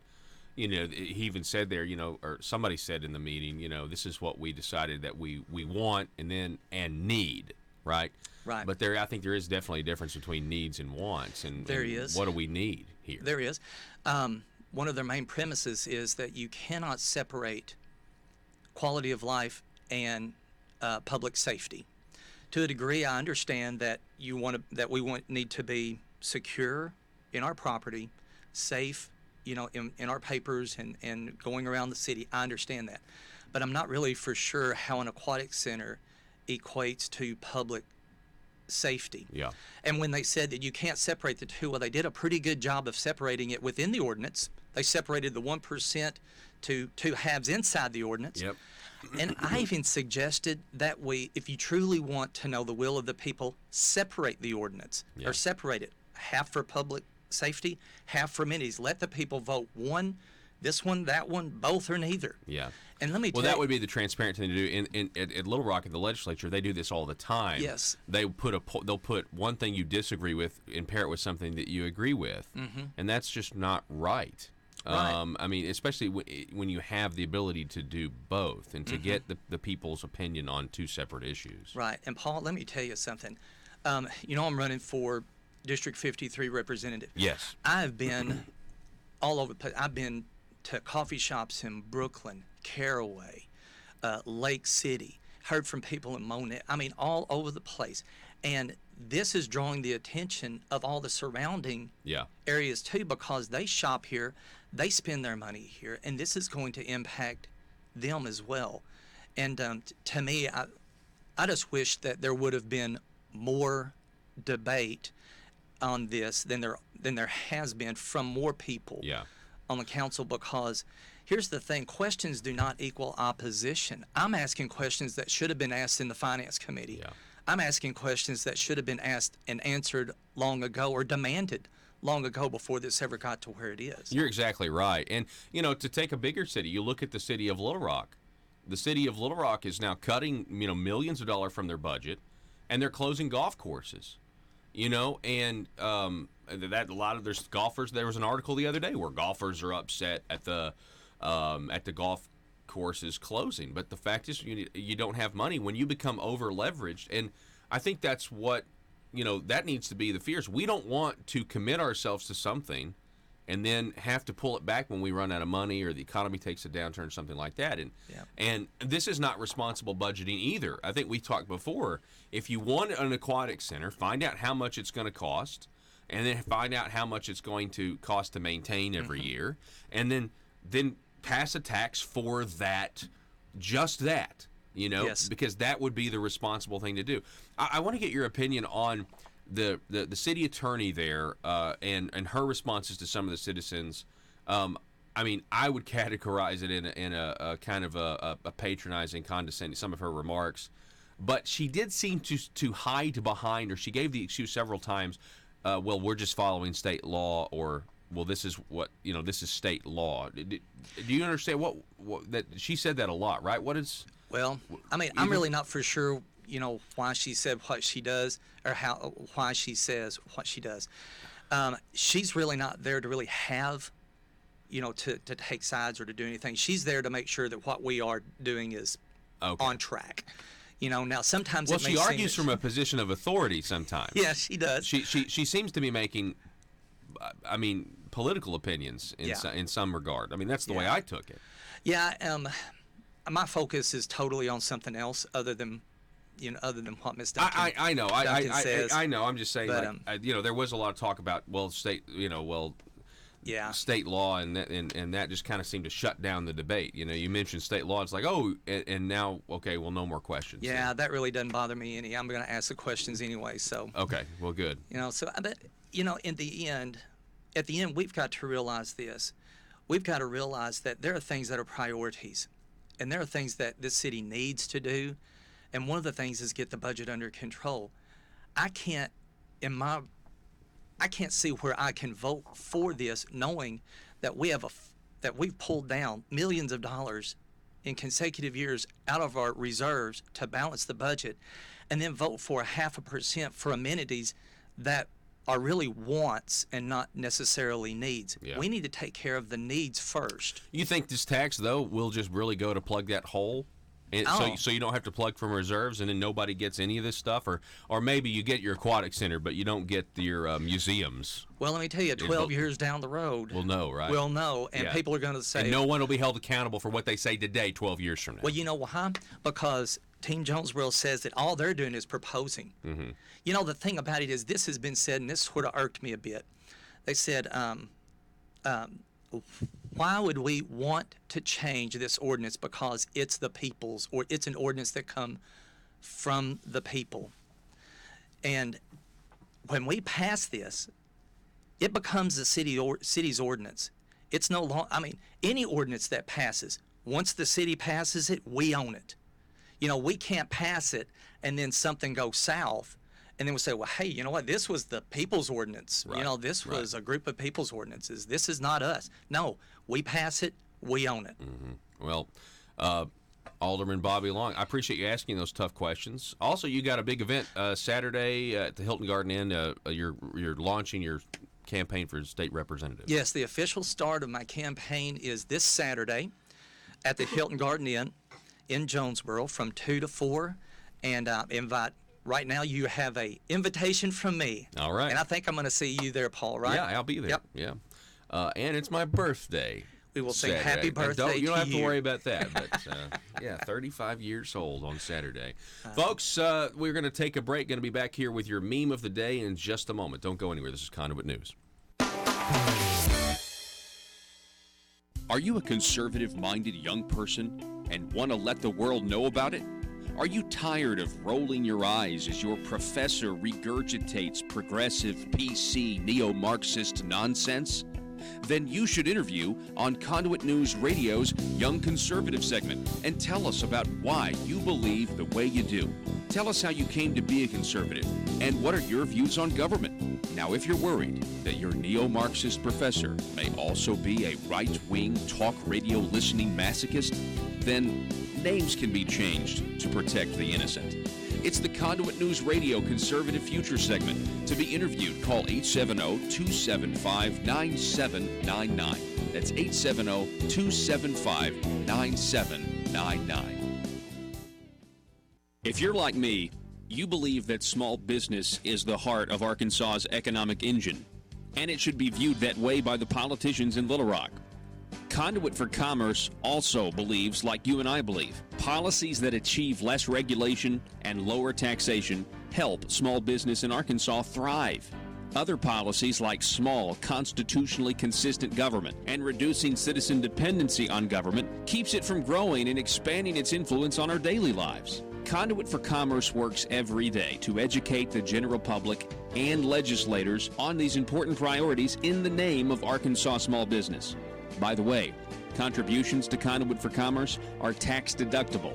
Log on now to conduitforcommerce.org and click on Contact Us on the right side of the page. That's conduitforcommerce.org. Go there now and learn the facts on protecting small business in Arkansas. Enough support to enter into the Republican primary. And so I got into the debate, and all I did it for was this reason. And my purpose was to make, I always say, the tall guys with good hair. I'm a little short, dago guy from North Denver. But I say, all the guys with good hair, they have to get the issue. They have to understand it. And I want them to just utter the words border security. You know, that was almost impossible. It took me 8 months. I was in from February to 10 months. I was in the race, and that's how long it took before finally I got them all, with the exception of one guy, and that guy was John McCain, who refused to agree that we had a crisis on the border, and all he'd say was, "I got the message." That's what he would say. I got the message, which meant nothing, of course. And he was to the bunch, and he was the one that got nominated. But